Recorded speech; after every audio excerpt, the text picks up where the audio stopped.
Be ready on the count of 3, 2, 1, start. We are having this budget in the third year of the third 5-year plan. That is to say, this is the 13th budget under planning. But added to this is the emergency today, which naturally has an impact on the economic policies and, in particular, on the budget proposals.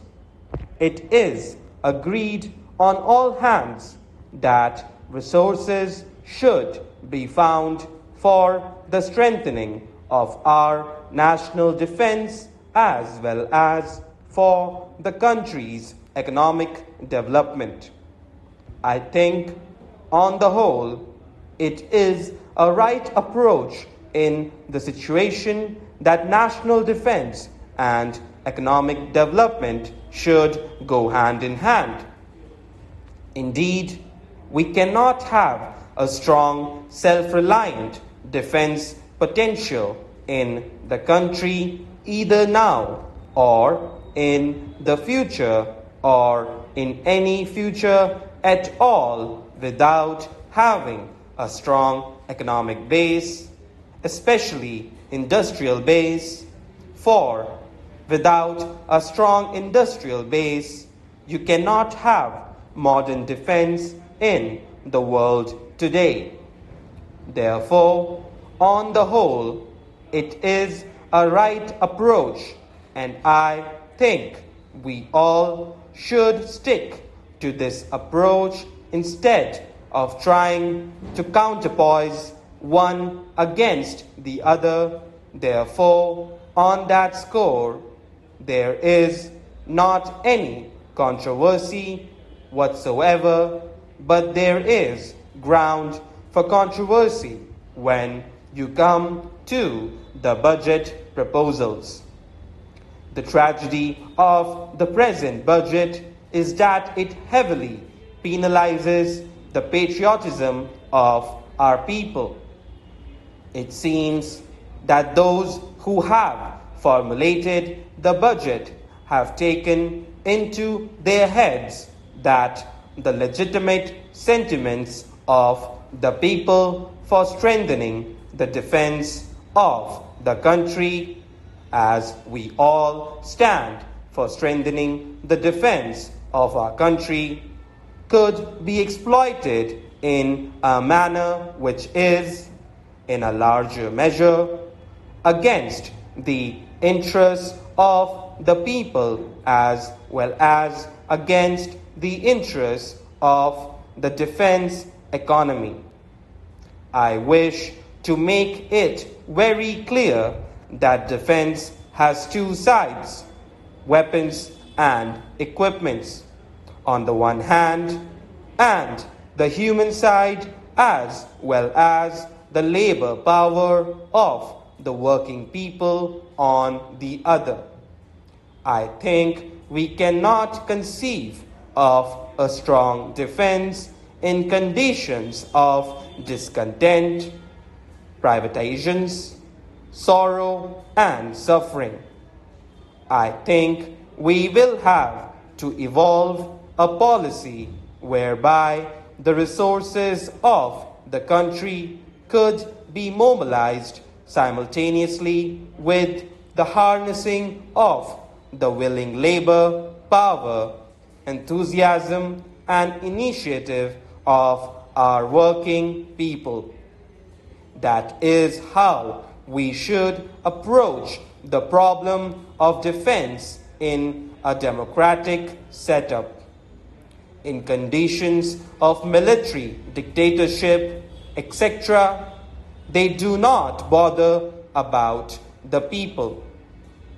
Somehow or other, weapons and equipment are brought from outside and some kind of defense is built up, which means, in fact, that when you go in for such a thing, you surrender your entire independence And we are very glad that the Prime Minister has rightly pointed out time and again that in order to defend something, we must have that thing, and defense will be meaningless if we, in the name of the preparations for the defense of the country, begin to sell our independence at some other counter.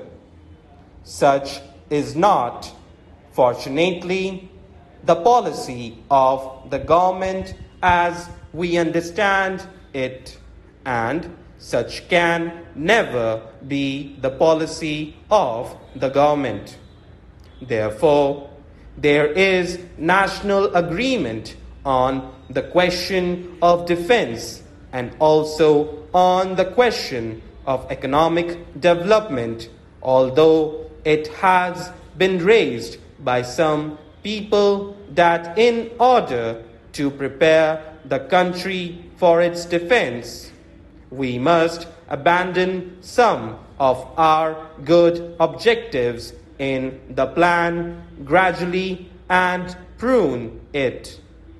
But by and large, the government, at least in theory, has not accepted it, and we would also like the government not to accept it in point of fact, because, as I said, no defense worthy of a great independent nation like ours can ever be built except on the foundations of a solid, growing, strong economy.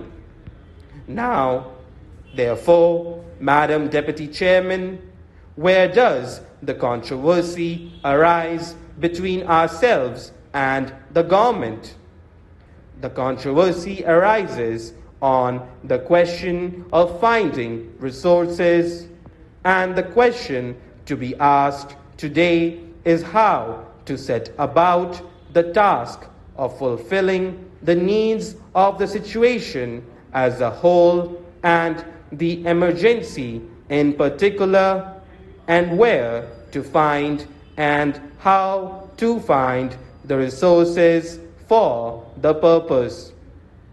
This is the point of departure as far as we and the government are concerned, and I should presently go into the question of pointing out to you that the government's approach and the line of action is certainly not one which was inescapable or unavoidable in the situation.